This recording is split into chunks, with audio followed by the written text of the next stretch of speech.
ஹரே கிருஷ்ணா. ஓம் நமோ பகவத்தே வாசுதேவாய. ஹரே கிருஷ்ணா. மகாபாரதம் சபா பருவம் பார்த்துட்ருக்கோம்.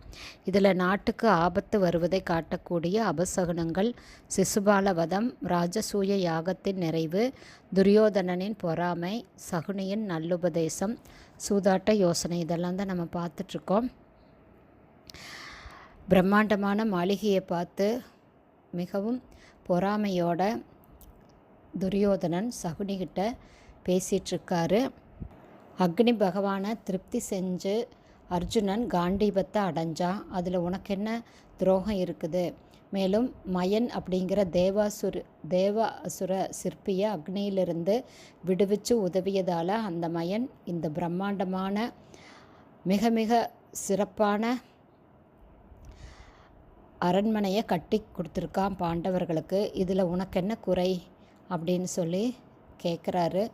மேலும் நிறைய விஷயங்களை சொல்லி ஆறுதல் சொல்கிறாரு.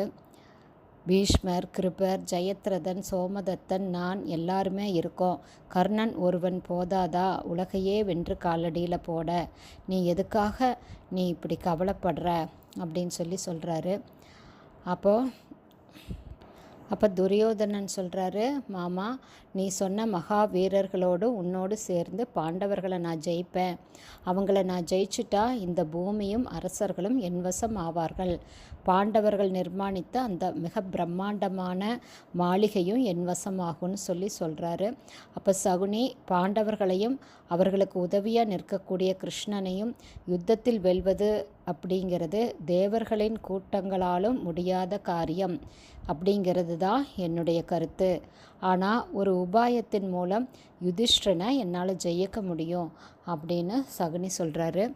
அப்போ துரியோதனன் சொல்கிறாரு, மாமா, நமக்கு வேண்டியவர்களுக்கோ மற்றுமுள்ள சிறந்த மனிதர்களுக்கோ ஒருவித தீங்குமே இல்லாமல் பாண்டவர்களை ஜெயிக்கக்கூடிய உபாயம் ஏதாவது இருந்தால் அதை எனக்கு சொல்லுங்கன்னு கேட்குறாரு.